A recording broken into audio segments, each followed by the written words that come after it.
Welcome back.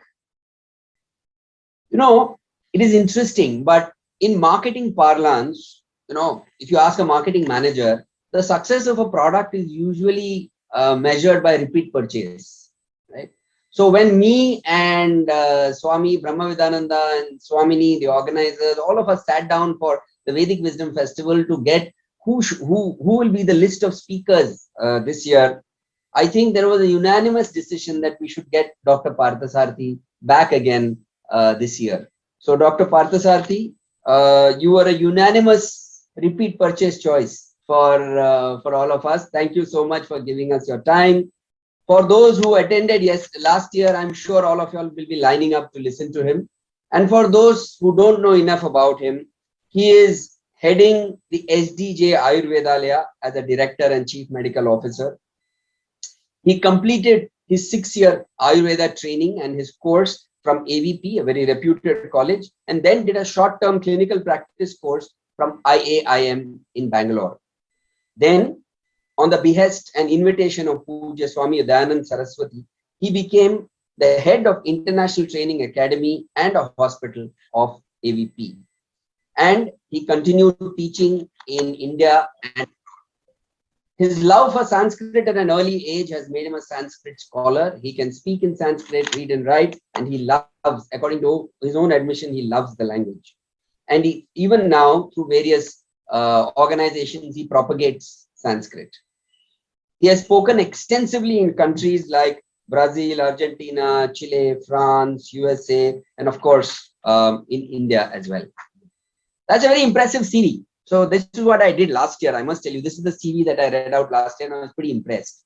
But I said, there should be more to Dr. Parthasarathy than this. So I had a small chat with him last evening and I found an interesting story about him, which he has given me a permission to share with you. Is that from the age of 9 or 10, he wanted to become an allopath.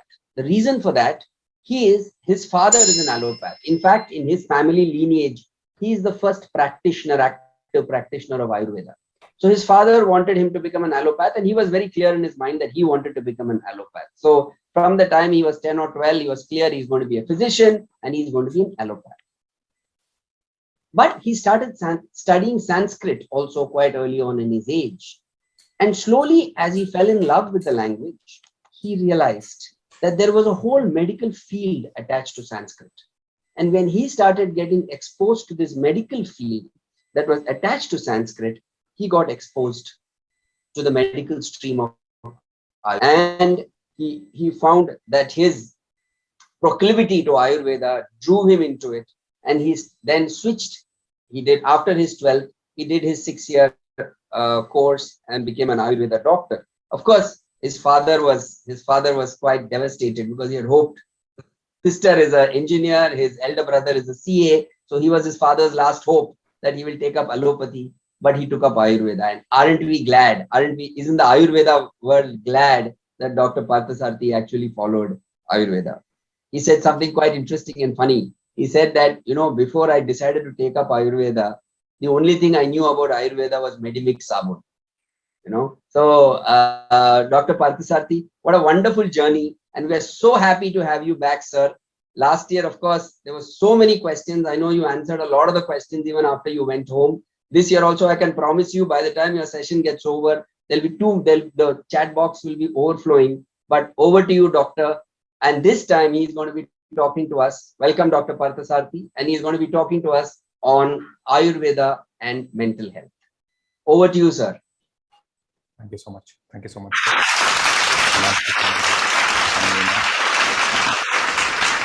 Thanks for the wonderful introduction. I feel the warming up is already done. While you introduce, I get really easily warmed up. So I'm just on the move. I may not warm up again. I'm ready to start. Thank you so much. So it's a pleasure and honor, definitely, to present again in this wonderful Vedic Wisdom Festival. So the topic we are discussing today, we are proposing to discuss today is like Ayurveda and mental health. Let's begin discussing the topic. Guru Ganesha Bhyam Namaha.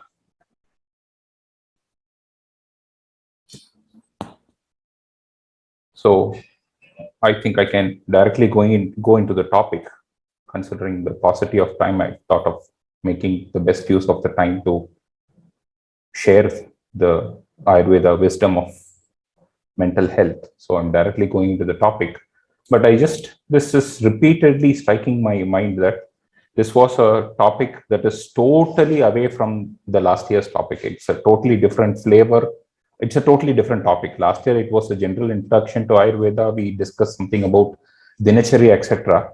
But this year, it is Ayurveda and mental health, which is 180-degree different.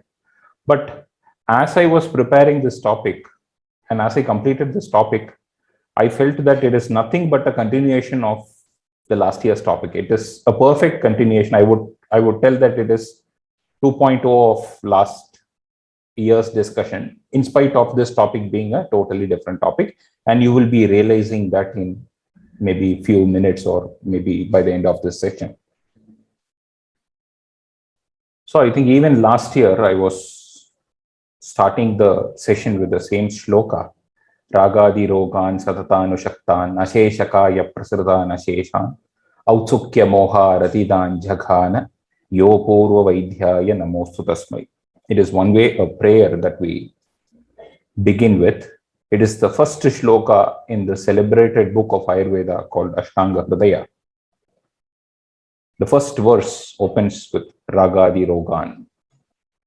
So if you critically analyze the meaning of it, the conclusion is that I salute the Apurva Vaidya, the Vaidya par excellence, the most special Vaidya. I salute you for discarding or removing all the diseases that has originated from Raga. Raga is, as you all know, it's an attachment. It's a problem. It's a problem at the level of mind. It's an attachment, basically. So we have a similar, I would not tell a similar shloka, which gels into this concept, basically. Sangat Sanjayate Kama from Bhagavad Gita. Almost all of you must be knowing Sangat Sanjayate Kama. Kamat Krodho Bhijayate. Krodat Bhavati Sammoha. Sammohat Smriti Vibhrama. Smriti Bhramshad Buddhinasho. Buddhinashat Pranashyati. So here, Sangha, from attachment, a person is totally destroyed. A pranasha of a person, a nasha, a destruction of a person happens, and it starts from Sangha, attachment. Attachment causes karma, the lust, and then the process continues, and finally a person is destroyed. Similarly, a disease in the body or a disease in the mind starts with raga. That is, every disease, you name the disease, that disease originates from mind. So is it not a very revealing thing that you name the disease? I'm telling cough, fever, cold, COVID, or whatever it is. It starts at the level of mind. You might be having COVID is an infection. How can it be originated at the level of mind? We have heard so many people who have been exposed to COVID. Everyone in their family had COVID and they have not had COVID. You would have heard the first ship, that is the, this cruise ship, which was stuck. And the captain of the ship was so good and he was so helpful to everyone. He took care of the ship. He was really the captain of the ship, but he did not have any COVID issues. And in spite of being in contact with all those people, how was it? Because his mind was good enough to overcome the problems that it has created, and he developed an immunity. How did he develop an immunity? It is with the help of his mind, I would say. It might be a vague statement for you, but you're going to second me when we are going to finish this topic. You're going to tell, yes, I now understand that mind is a primordial factor responsible for, or mind is the place where the disease originates. So the first shloka starts this way, that every disease starts at the level of mind. So we understand the importance of mental health. So I'm presenting some what you call confusions that we regularly hear. Not confusion, some statements that we regularly hear, or some facts that we regularly hear. But these facts gives us some confusion about the mind-body relationship. So bringing the confusion or the cloudiness first, let us get clarity. It is a common saying that kama shoka bhayat vayuho, meaning lust, shoka, the grief. Again, translations cannot be perfect, but we have to do some translation to make you understand. So I am doing some translations for these words, but they might not be perfect. As you all know, we don't have 100% translations which are perfect enough for a Sanskrit word. Shoka, the grief, and bhaya, the fear. Because of these three factors, the vata dosha can be aggravated. I think most of you must be knowing what vata, pitta, and kapha are, and it is impossible to again explain what these vata, pitta, and kapha are. Though I have mentioned some little tidbits about vata, pitta, kapha in the coming slides.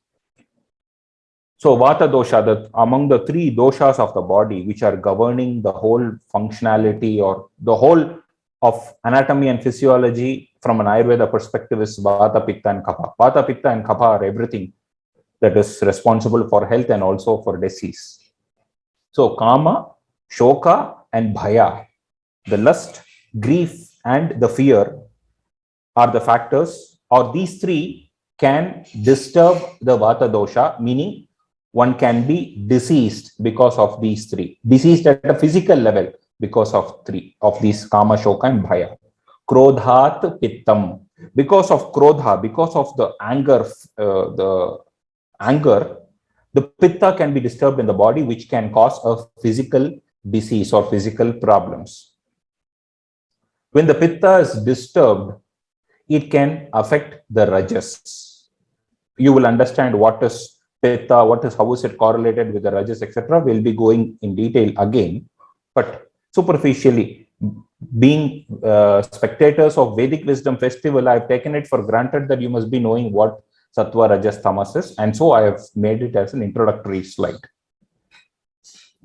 So Tamas, we all know Sattva, Rajas, Tamas, they are the qualities of mind. Again, mind is not a correct translation for manas, excuse me, but for the sake of explaining, I'm using the word mind. Sattva, Rajas, and Tamas are the qualities of the mind. When Tamas is disturbed, they can cause a physical lethargy. Acharya Charaka, a great Acharya of Ayurveda, mentions that a mental well-being can impact digestive process. If you have a proper mental well-being, your digestive process will be good. And the other way around, if your mental health is not good, your digestion is affected. A direct statement in Charaka Samhita. So in all these, what we can see is that there is a crisscross communication or a crosstalk between the mind and the body. I hope you all, I'm just opening my chat box also, just in case if you want to request some. Yeah. I hope you all would be understanding the crisscross communication or the crosstalk that is happening between the body and the mind in all these aspects. Kama, shoka, and bhaya are the factors that are happening in the mind, but it disturbs the body. Similarly, krodha, the anger in the mind, disturbs the body. Tamas is a disturbance in the mind. When tamas is increased in the mind, at the level of mind, it causes a physical disturbance. If your mental well-being is good, your digestive process is good. You see, there is a lot of crisscross communication or a crisscross connection that we see between body and mind. Even the first point mentions that all the disease starts at the level of mind. So how does Ayurveda see this body and mind? What is Ayurveda's take on this body and mind?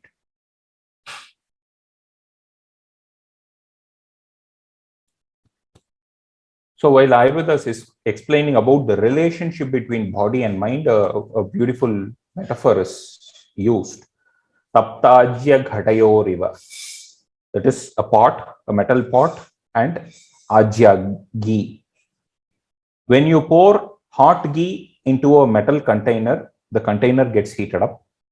Or when you pour cold ghee into a hot container, the ghee gets heated up.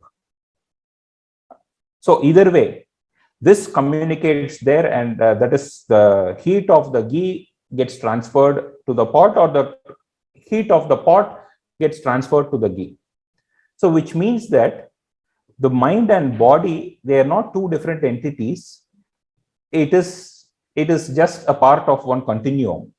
Mind and body are one and the same. It is a part of one continuum. I would not call it as one and the same. It's a part of one continuum, and mind is a subtle part of this continuum, and body is a gross part of this continuum. Continuum meaning it's the same stretch of it. Like we would say that heat and cold are one and the same. So there is no clear demarcation where heat ends, where cold begins. It's a continuum. Similarly, anything that affects mind will affect the body, and anything that affects the body will affect the mind. So it is inseparable. We're going to dwell deep into this inseparable nature of the mind and body, how it affects, how can we make it productive to improve our mental health. All these are the things that we are going to see. So as I told you, it's a single continuum, mind and body. Disturbance in the mind affects the body and vice versa. And similarly, when you control the body, the mind is controlled. When the mind is controlled, the other way around, body is controlled. Similarly, when you heal the body, you heal the mind.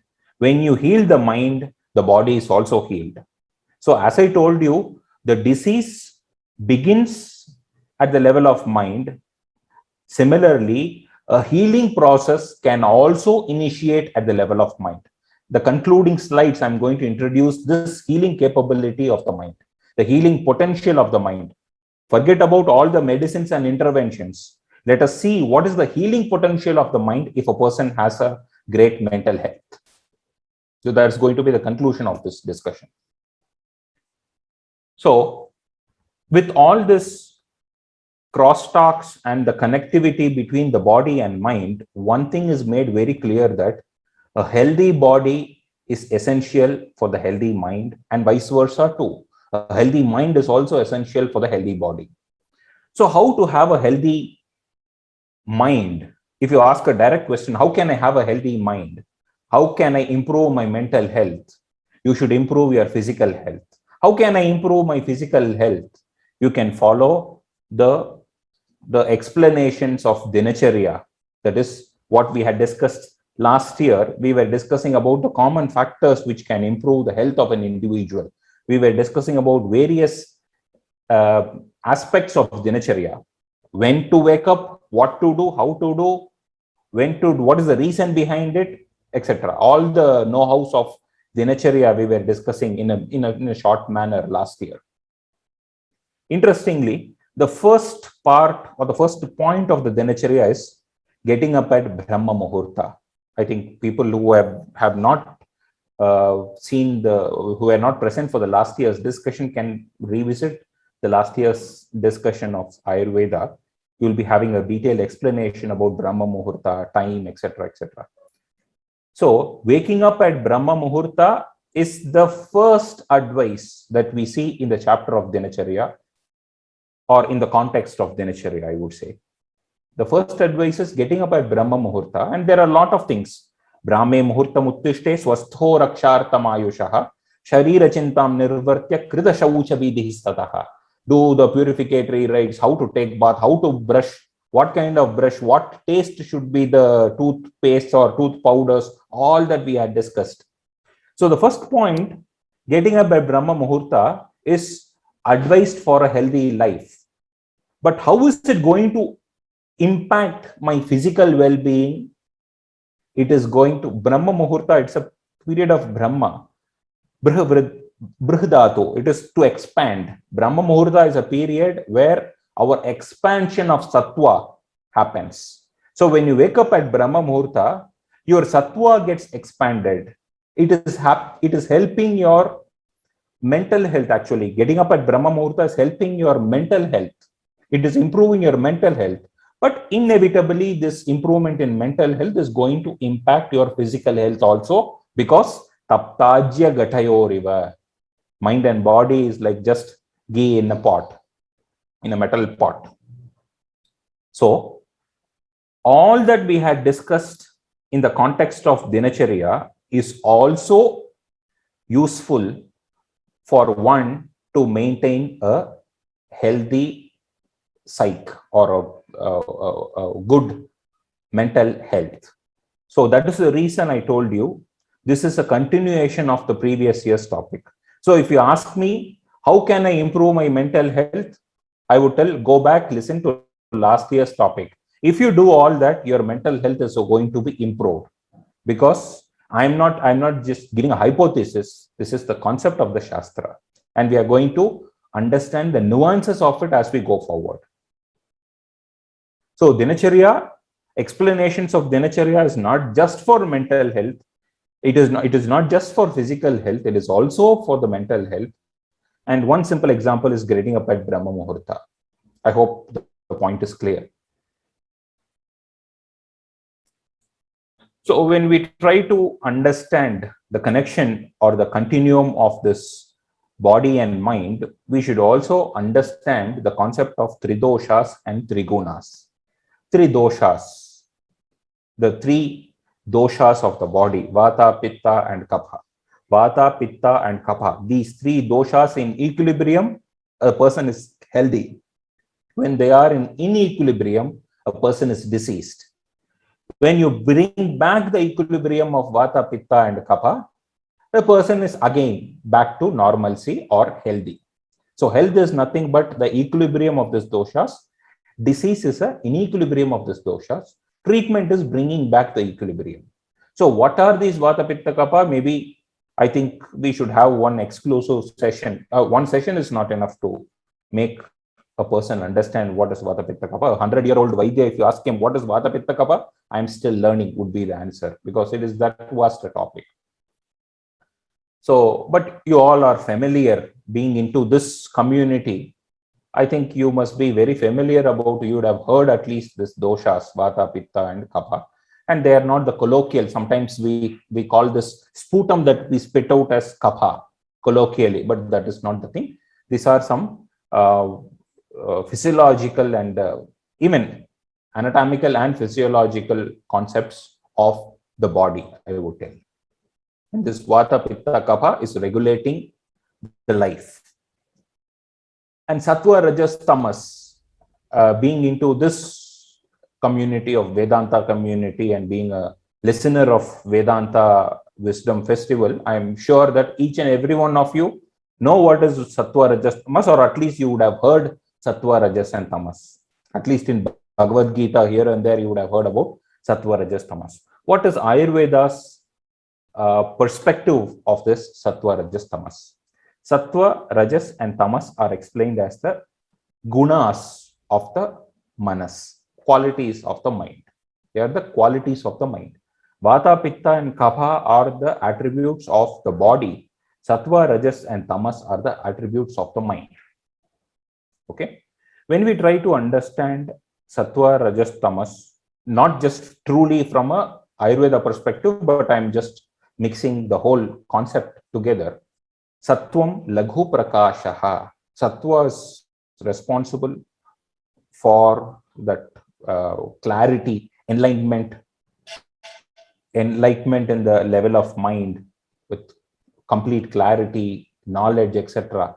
Sattvam Laghu Prakashaha. That Laghu meaning the light meaning the buoyant light, not the brightness of the light, the buoyant light, L-I-G-H-T, light. So Sattva is responsible for all that aspects of clarity, enlightenment, purity, etc. Rajas is the initiator of activities. It is because of this Rajas we initiate an activity, even thoughts, and it is not just activities, even the thoughts. How do we initiate a thought? How do we progress? It is all because of this Rajas. Tamas is something which regulates or inhibits the activities of the mind, or we can even include body, inhibits the activities of the body. So with the grace of tamas, we are able to initiate something, do something, progress something with physical or mental. It is because of the grace of rajas. It is because of the grace of the tamas we are able to stop, we are able to relax, we are able to rest, we are able to sleep. Uh, Thanks to tamas, we are able to sleep. If not, no one can sleep. If we are not having appropriate tamas, we will not be in a position to sleep. So we cannot blame this rajas and tamas are bad attributes. Rajas and tamas is not good. I want only sattva. It is not possible.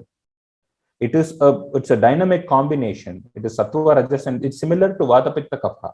You cannot tell that I want only this, I cannot have this. It is always inherently present. Similarly, sattva, rajas, tamas are the qualities of the mind which are inherently present. It's a dynamic combination. See, this vata, pitta, kapha is responsible for all the functionalities of the body. The sattva, rajas, tamas are responsible for the functionalities of the mind. We just saw that body and mind are a part of the same continuum. Similarly, this doshas and gunas, tri-doshas and tri-gunas are also a part of the same continuum. Impact at the level of sattva can cause an impact at the level of doshas. An impact at the level of doshas can hamper the levels or proportions of sattva, rajas, and tamas. So that's having understood that, we can clearly understand this, that there is a connectivity between the doshas and the gunas of the mind. But there are no direct one-to-one. You cannot ask me, is vata is equal to sattva, pitta is equal to rajas, kapha is equal to tamas? No, not really.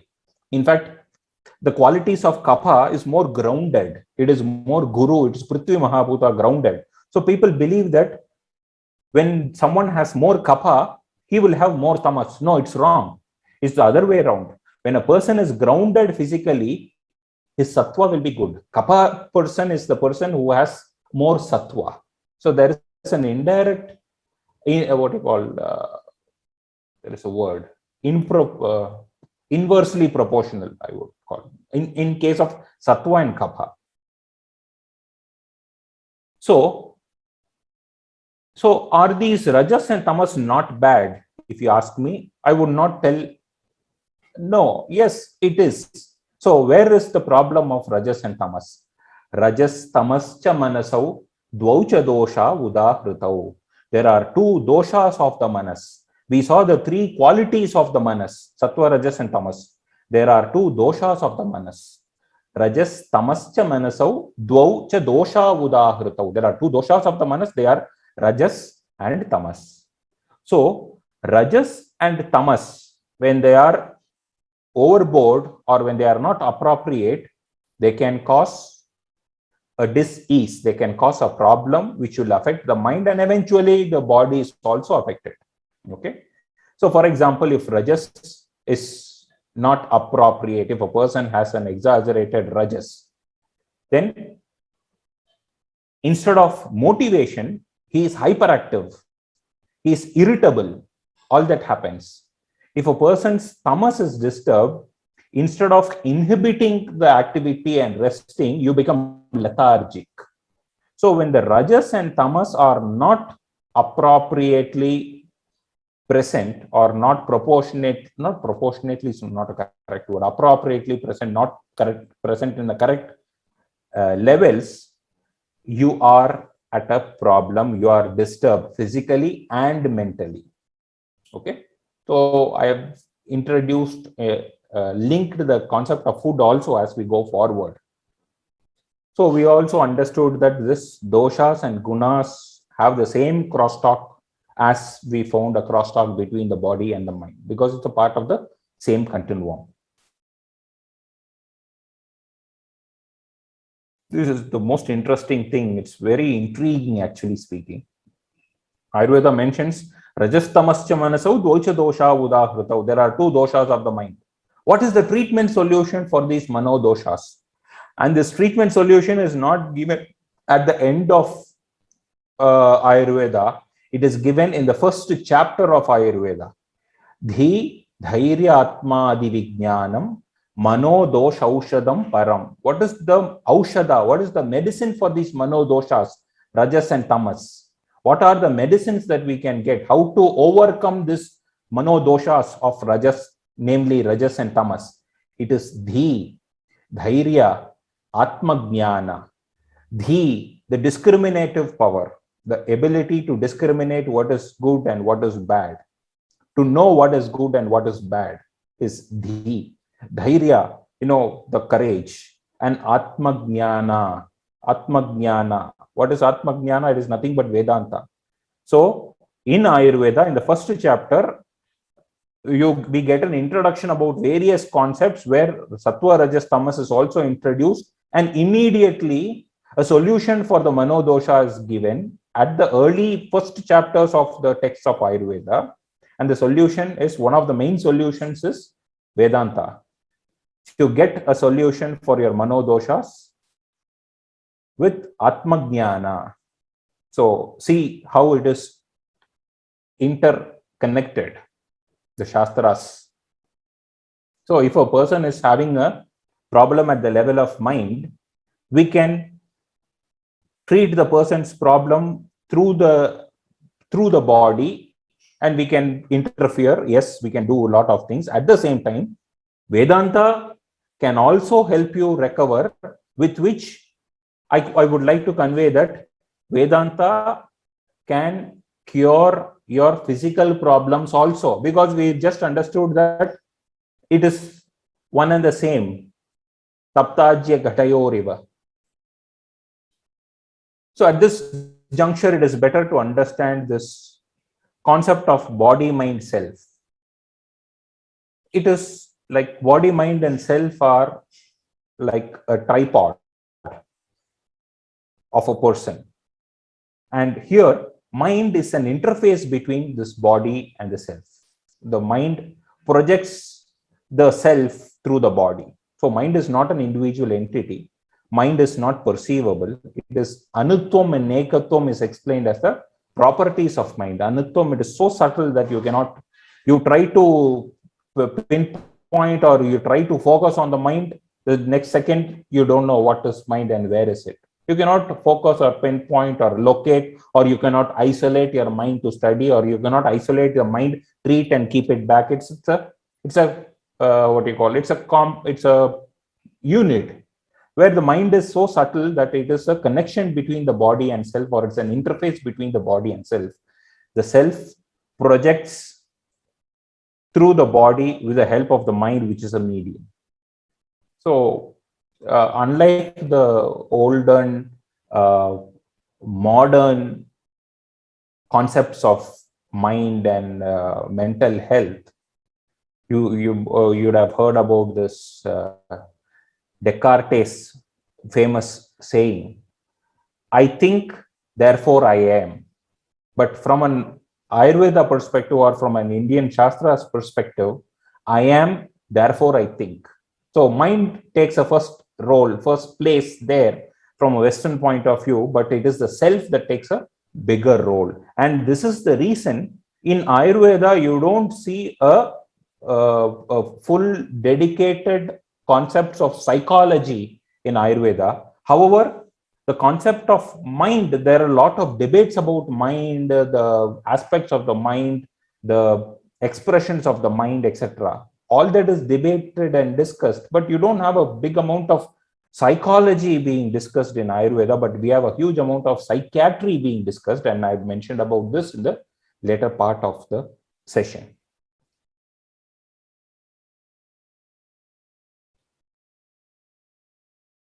So if you see what a sleep is a point, or sleep is a period where the mind is connected to the self and the mind is not connected to the body. I told this is an interface.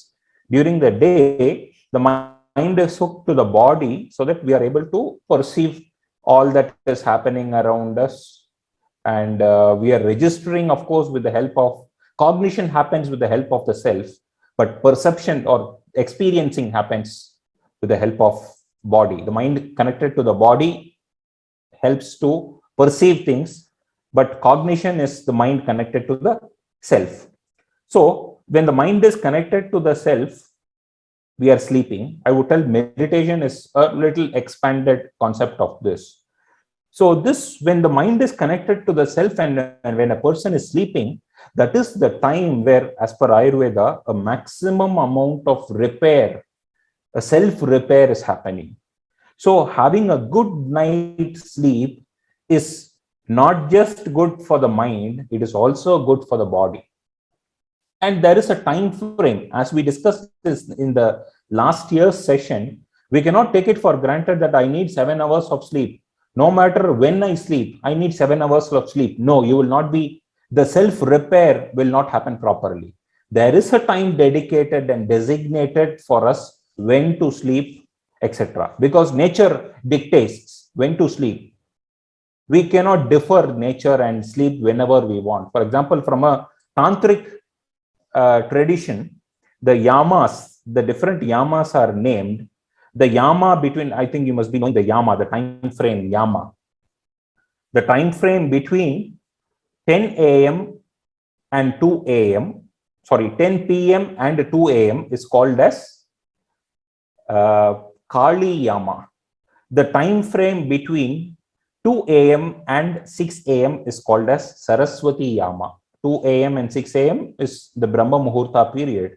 The Brahma Muhurta period is called as Saraswati yama, where that Brihati Karanam is happening, where the expansion is happening, as I told you, the Brahma Muhurta, the expansion of the Sattva, all that is happening at the Saraswati yama. Where Kali yama, what is happening? Kali yama, it's a dark period. Kali, the dark goddess, it's a poetic way of explaining, I would tell. As the Kali is chopping off the head, one is expected to sleep dead, meaning deep sleep. Kali, the dark goddesses, and it is, you find a relationship now, the melatonin is called as a dark hormone. You can understand now that the melatonin dark hormone is reaching its peak at around this time, Kali yama. See how our Shastra has laid a foundation for the holistic understanding, and all that new researchers and new discoveries are falling in tune with our Shastra's lineage. We are going to see a lot more how the modern researchers are coming towards the concept of Ayurveda. So for a physical and a mental repair to happen, a proper good night's sleep is required. As we discussed last year, how do I get a good night's sleep? Have a good day routine. So it's all interconnected. The word swastha is a word which is usually translated as health. Swasthyam is health. Swastha is a person with health. The word itself explains that it's a compound word, swastha, being in his or her own self, meaning the mind should be more attached to the self and the mind not being too much attached to the body. That is, mind attached, how can I tell? It is Atma Yukta Manaha, Indriya Yukta Manaha. Atma Yukta Manaha, meaning the Manaha, the mind being more connected to the self, is Atma Yukta Manaha. That is the period where one feels that pleasantness, or one feels that healthiness or pleasantness, we can keep it as pleasantness, where the Indriya Yukta Manaha is the place where it's the situation where the mind is more connected with the body or the bodily senses, where it is all craving for pleasures and temporary pleasures. I would tell sukha dukkha. Sukha always comes with a dukkha, where when the mind is connected with the Atma, it is not sukha, it is ananda. So intention of Ayurveda or the mental health, the concept of mental health is to make a person a swastha, being close to one's old self, or keeping the mind more closer to the self and not closer to the indriyas, to the body, not closer to the body, but closer to the self. It's a whole different domain, actually. This kind of differentiation is not seen in the modern understanding of psychiatry or psychology, etc.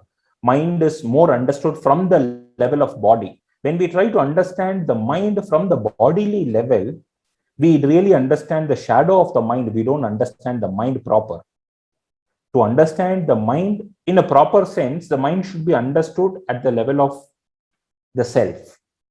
So the definition of swastha goes like this.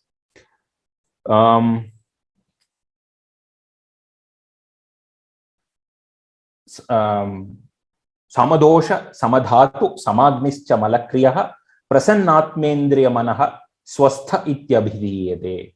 Samadosha, samadhatu, all that physical parameters, they are all normal. Your metabolism is normal, that is normal, this is normal, physical parameters are normal. Then prasanna atma indriya manaha. The pleasantness of atma indriya mana is also a point which defines whether you are healthy or not. Your blood work, all the parameters being normal does not indicate that you are healthy. You are healthy when you are having this state of prasannata, a pleasantness. How can one attain this? No matter how good your physical status is, your mental health matters a lot to attain this. We can see the connection between the digestion and mental health. Ahara shuddhau sattva shuddhi. When the food, ahara shuddhau, can be interpreted in two ways. The food being proper or the digestion process of the food being proper. When the food is digested properly, your sattva is also synonymous to mind. The sattva shuddhi, your mind is also clear.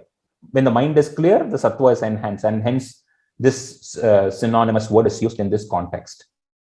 So a proper digestion enhances a proper mental health. See how it is connected. So proper digestion, how can a digestion be proper? The food should be proper. The food alone being proper would not be enough. The food being taken in an appropriate way, in an appropriate quantity, with appropriate combinations, all that. Maybe I am paving a way. I think for the next session, if we are planning to have a continuation of this, concept of food will be 3.0 of this Ayurveda discussion. The details of food. So when the digestion process is happening properly, our mind is at a proper stage, or we achieve a better mental health. And if a digestion process is happening properly, the ojas, I think most of you would have heard it or know about this ojas.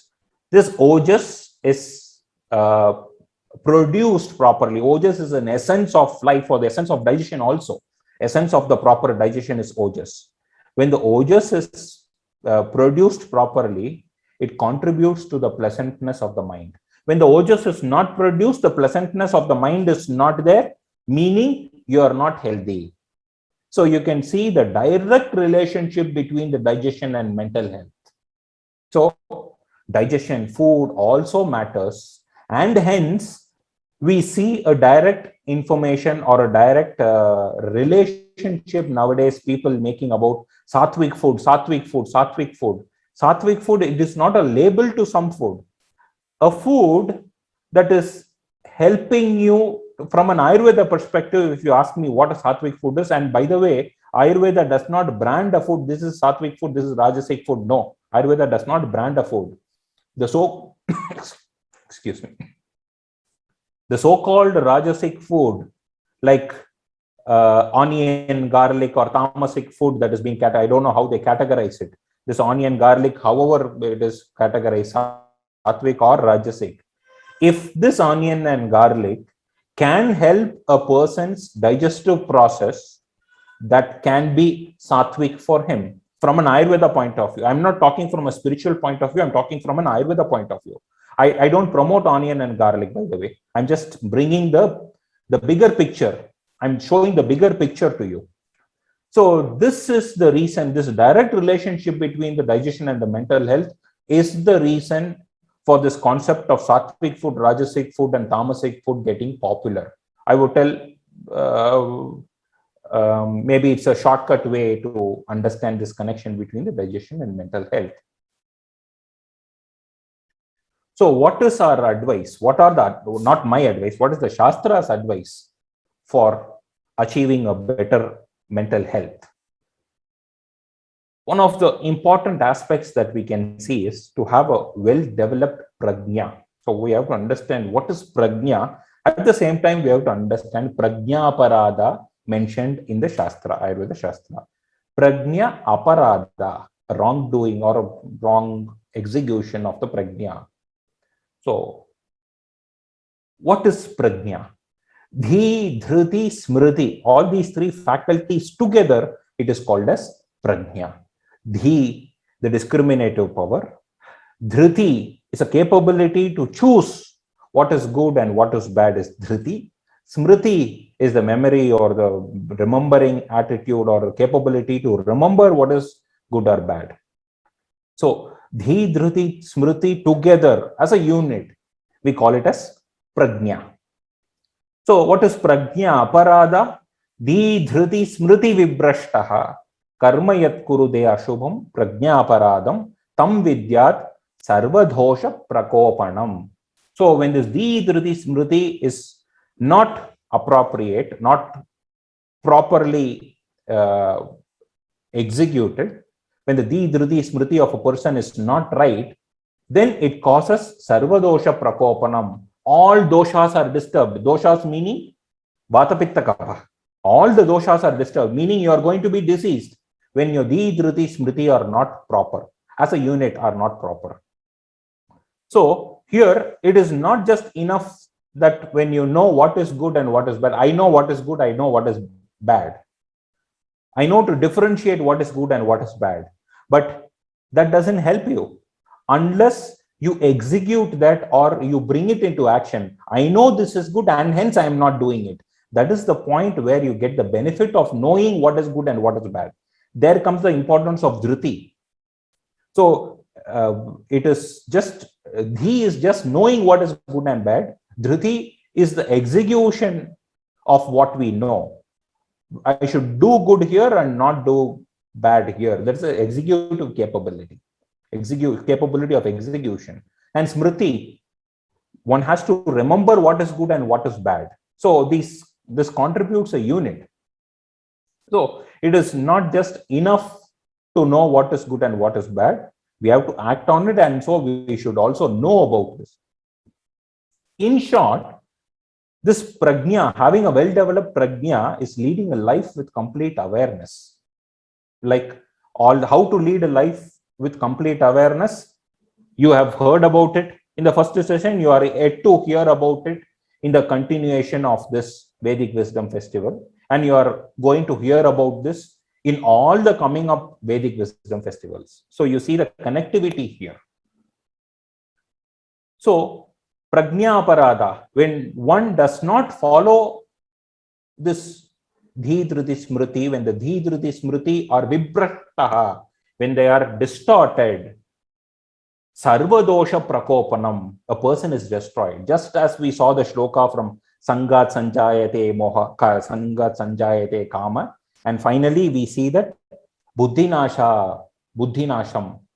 From Sangha, this happens, this happens, this happens. Finally, what happens? The person is destroyed. Similarly, when Dhi, Dhriti, Smriti is destroyed, what happens? A person is destroyed. Sarvadosha prakopanam. I hope it is not complex, it is not too much. If at all, we will rediscuss. So, the continuation of advices. Emotional stability. This emotional stability from an Ayurveda perspective or from the explanations of Ayurveda is sampat vipatsu ekamana, being calm and composite even when you have the positives and negatives, being even-minded in prosperity and calamity, even in sampat or in vipat ekamana, being in moderation in both the situation, being stable in both the situation. How can one have this emotional stability? How can one have the sampat vipatsu ekamana if we have a well-developed pragna? Without this cannot happen. So they are all linked with each other. Ardra sandanata tyaga kaya vangcheda samdama swartha buddhi pararteshu bhakti swartha buddhi pararteshu Acharyamiti Sadvritam, the shloka. Ardra Sandhanata Tyagaha. That is having a compassionate attitude, having that Karunyata is Ardra Sandhanata. Having that compassionate attitude is Ardra Sandhanata. Tyagaha, charities and stuff like that.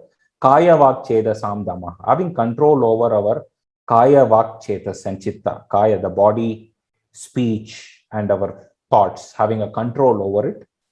Swartha Buddhi Pararteshu. It's a beautiful explanation. That is being selfish for others. Pararteshu Swartha Buddhi.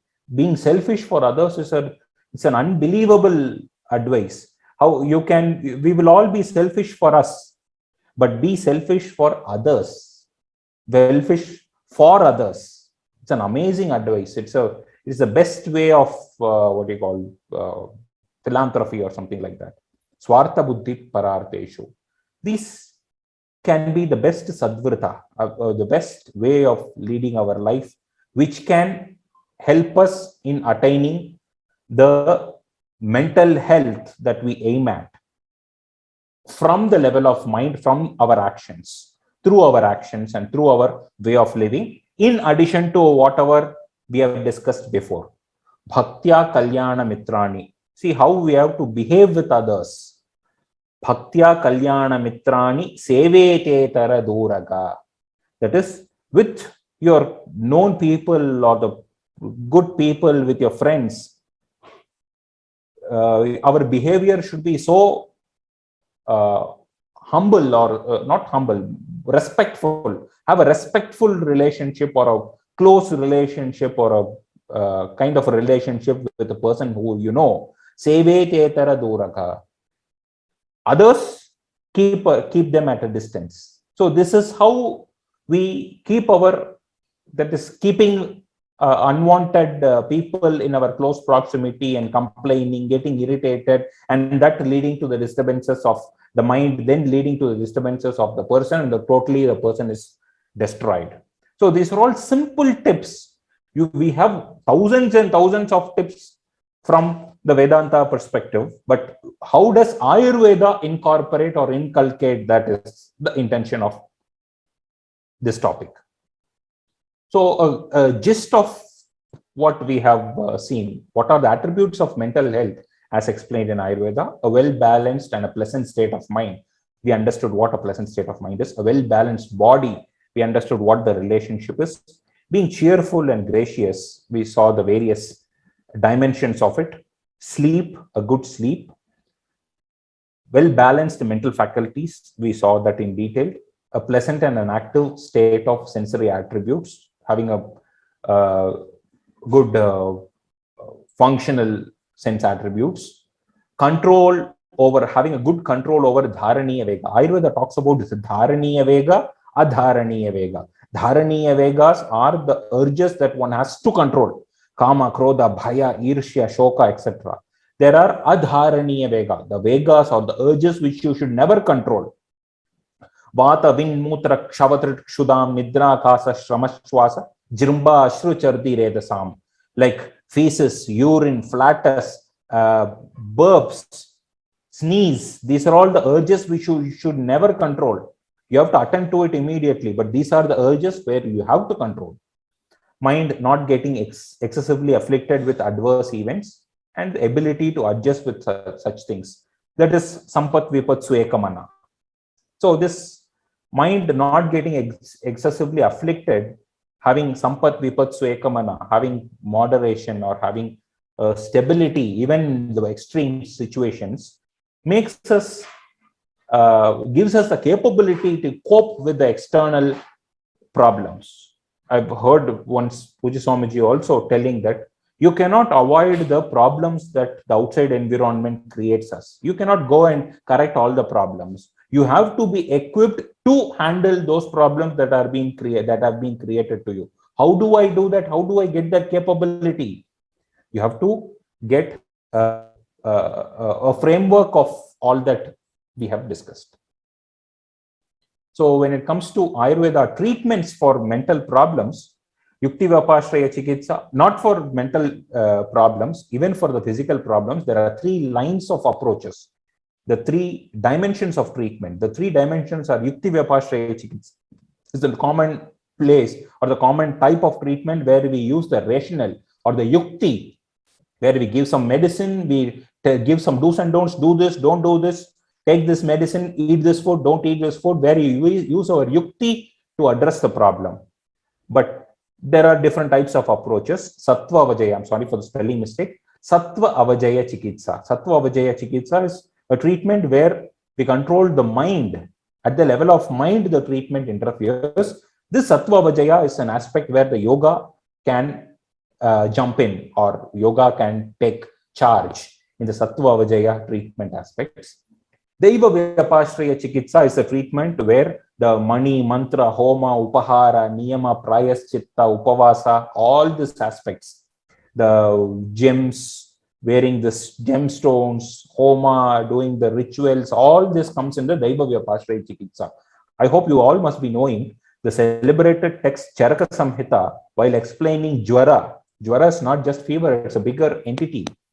While explaining Jwara, it is one of the most important treatment protocols mentioned is Vishnu Sahasranama Parayanam. The chanting of Vishnu Sahasranama is explained as a treatment protocol. Rudra Puja is explained as a treatment protocol. So these three capsules of treatment, or the dimensions of the treatment, are many a times inherently executed for a person's betterment.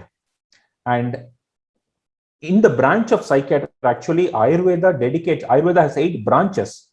Kaya, Bala, Graha, Urdvanga, Shalya, Damshtra, Jara, Vrishan. There are 8 branches of Ayurveda, Kaya Chikitsa, Bala Chikitsa, etc., of which Graha Chikitsa is a branch dedicated for psychiatry. So there are amazing traditions for mental health also. Just for your information, there is a tradition of mental healing called Pungudil Mana in Kerala. They are traditional people who are still into the Ayurveda psychiatry healing. They started this in 14th century. You see how many years of tradition. And now we have institutionalized mental health care. For all of you must be knowing Kotakal Arya Vaidya Shala. Kotakal is a place. In Kotakal, in that small village Kotakal, government mental health hospital is present, and it's doing amazing job.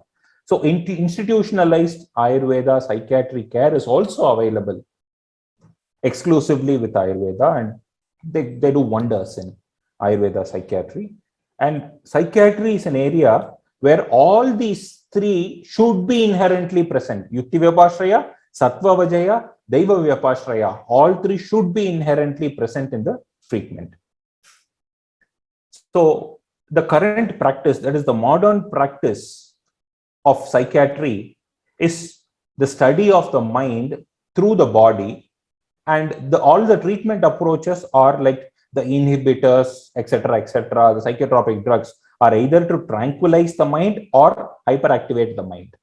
So this is a crux of what is happening, which is causing more problem, or which is inherently, or it is in a cyclic way, it is creating problem to the mental health.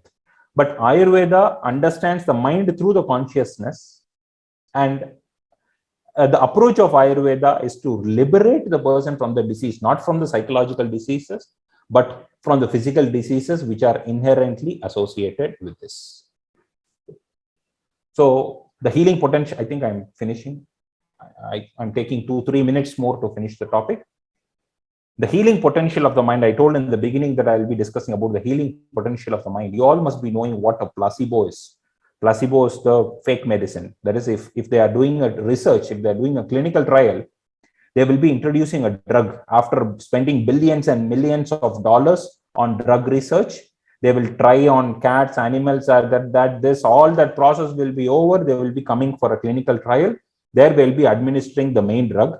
Simultaneously, just for the sake of trial to understand the efficacy of the drug, they'll be giving a placebo.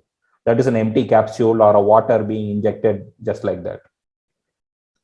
And in spite of the billions and billions of dollars invested on this drug testing, most of the time what happens is this placebo works better than the main drug. You all must be knowing this drug tramadol. You would have heard about this, I believe, in some speeches.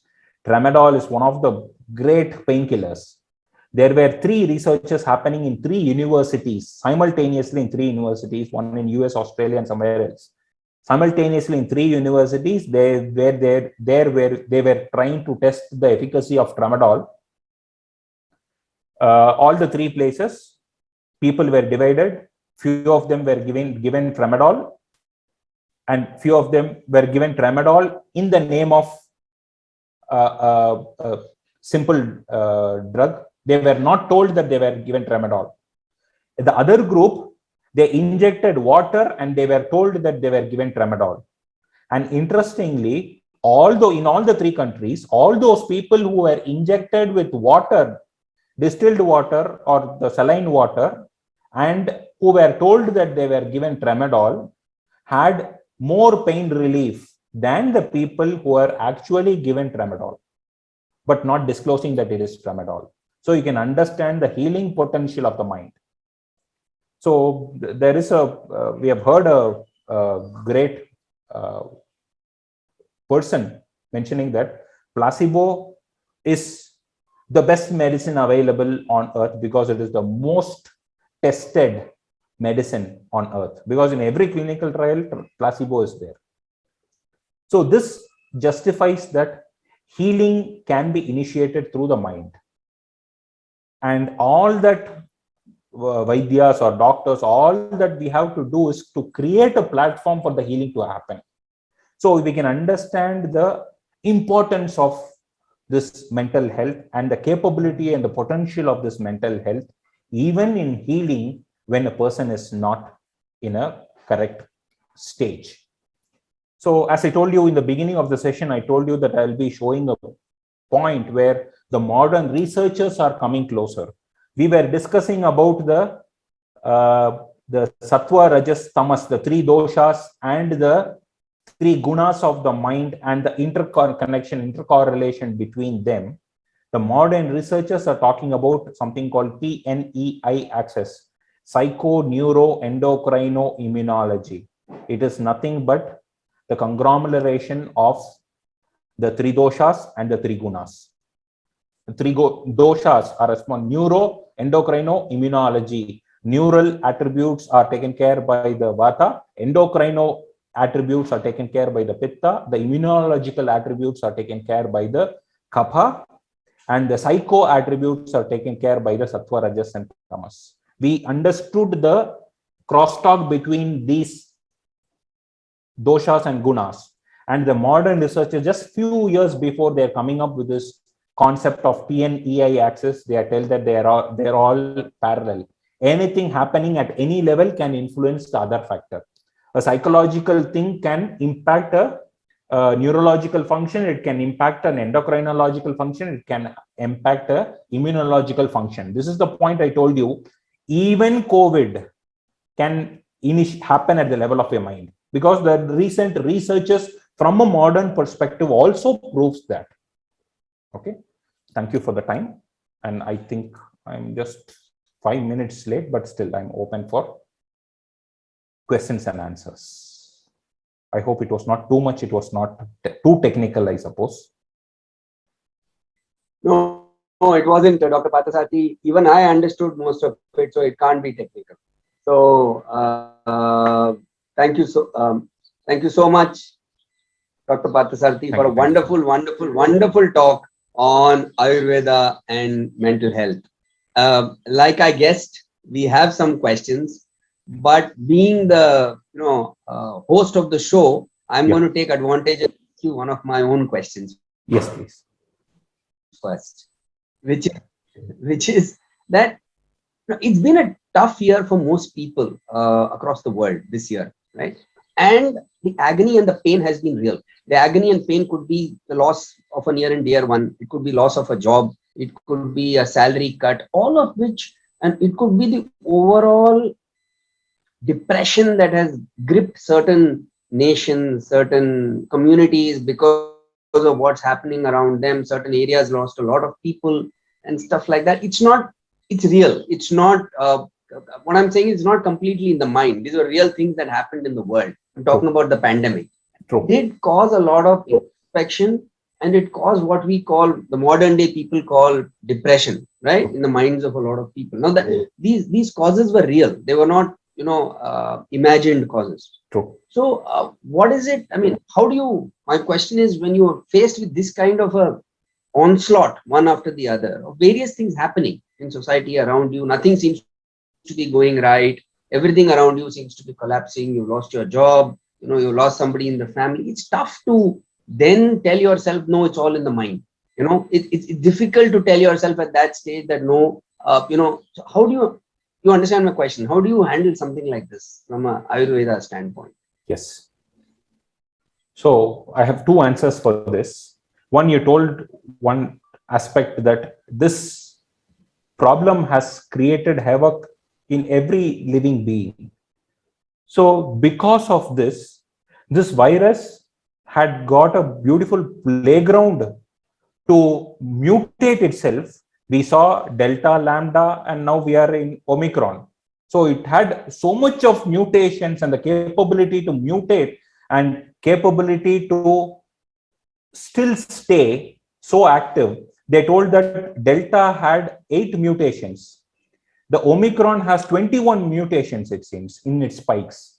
So the capability for this virus, there were so many viruses, there were so many mutations, but nothing as strong as this, because the whole of the mental health of every living being is disturbed, and hence the virus got a beautiful playground to mutate itself and still stay back.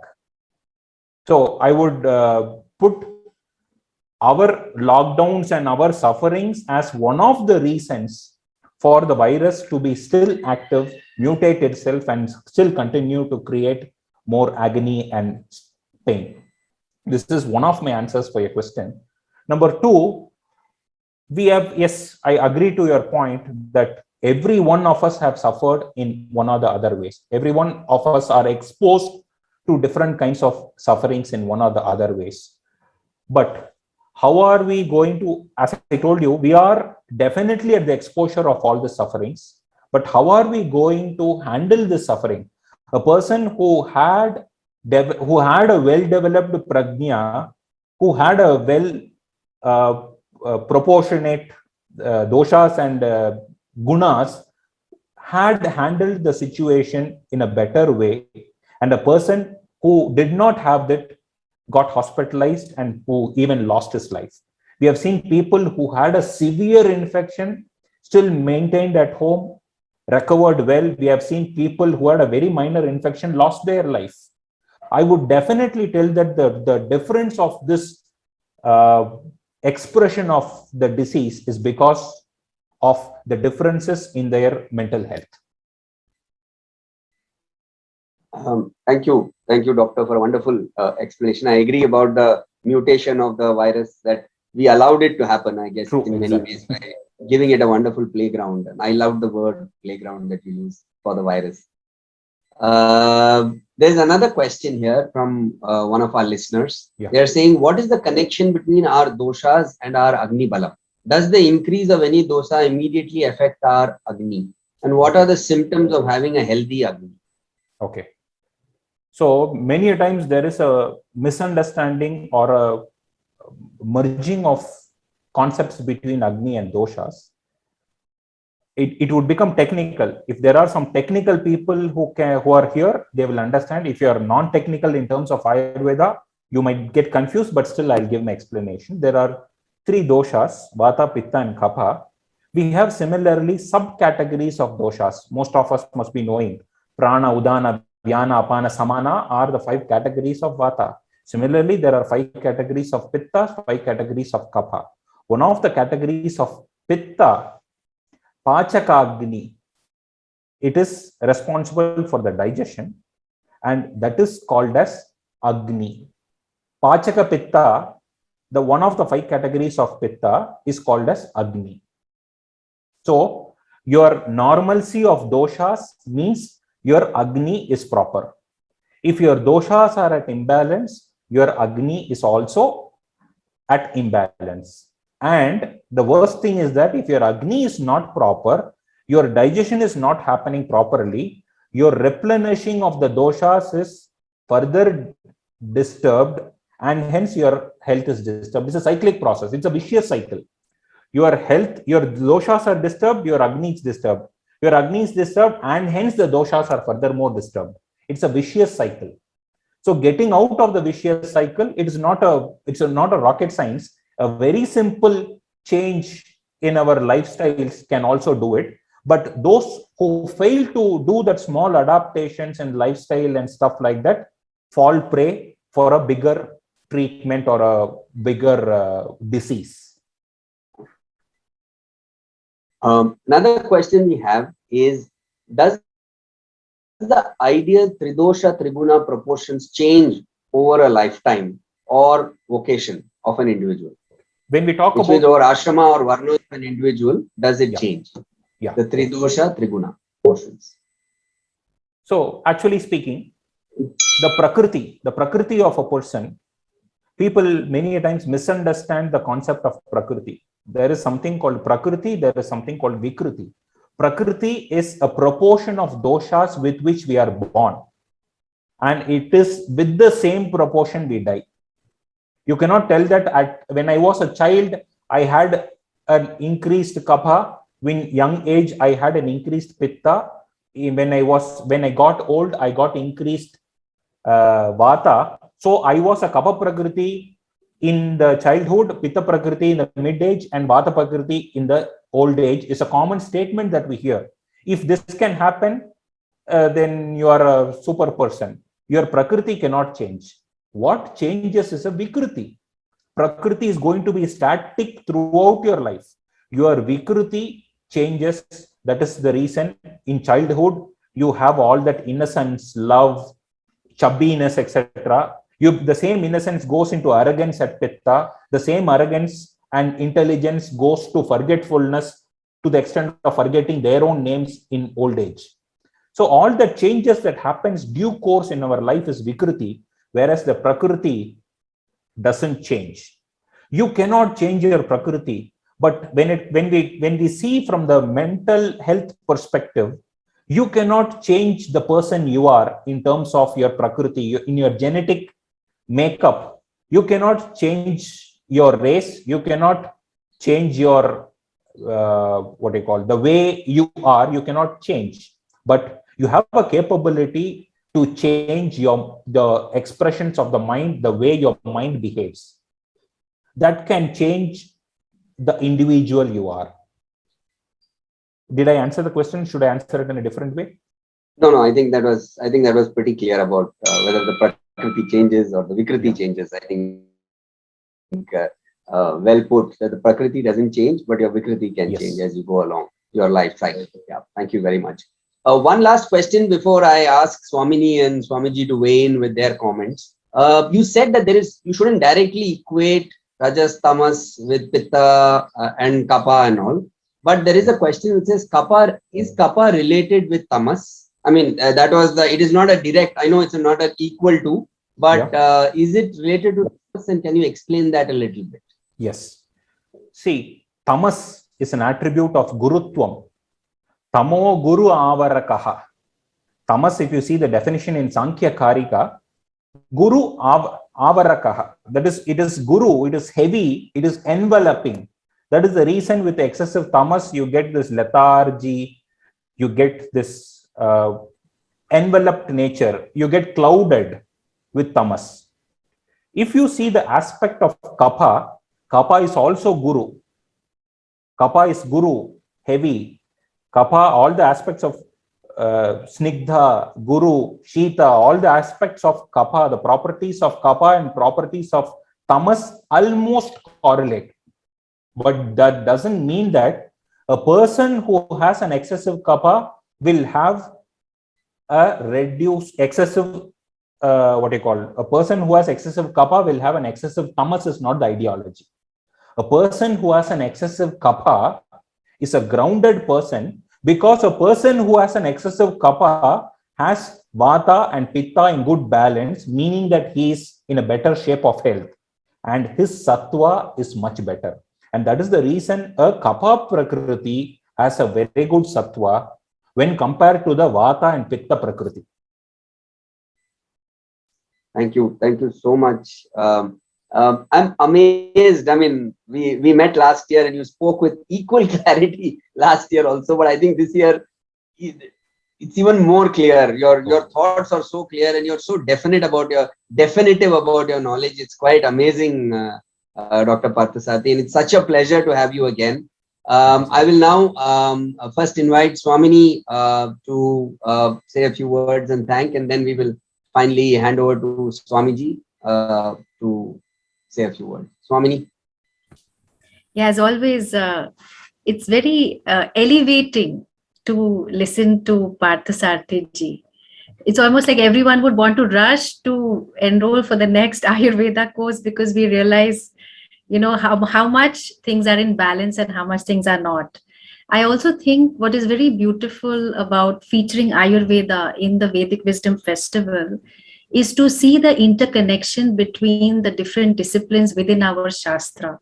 And so this whole thing that we talk about in Vedanta, Antakarna Shuddhi and management of Raga Dvesha, linking to Atma Jnanam, if it is not for anything else, at least for one's own health, which is a driving factor for most people, one might have some prerana towards it. One might be prompted towards it.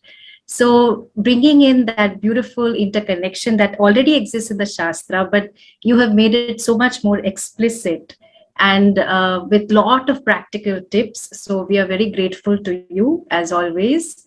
And thank you very much and best wishes for all your ventures. Thank you so much. Swamiji. Yes, Parthasarathy, after it's been a pleasure listening to you. Thank you so much. I think I first listened to you during the World Yoga Festival. Yes. Years back in UK. Wonderful to have you. I think you are very clear. People may like to call you a simple, but I think the clarity gives the illusion of simplicity because you make a complex subject very easily understood. And that's a great trait in not only a doctor, but also a teacher. I'm sure you teach Ayurveda also. And it's a great trait in a teacher to make a complex subject very clear. And we are grateful to having you here.